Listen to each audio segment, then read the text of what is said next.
बहुत ही आसान है। सारे हाथ ऊपर और सारे हनुमान को खुश करना।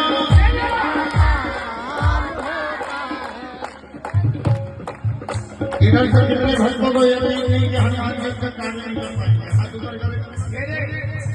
अच्छा, आपको यकीन नहीं कि हनुमान जी कार्य नहीं कर पाएंगे? नहीं यकीन है तो हाथ ऊपर करिए। सारे हाथ ऊपर और सारे हनुमान को खुश करेगा। ओ बच्ची को खुश करेगा।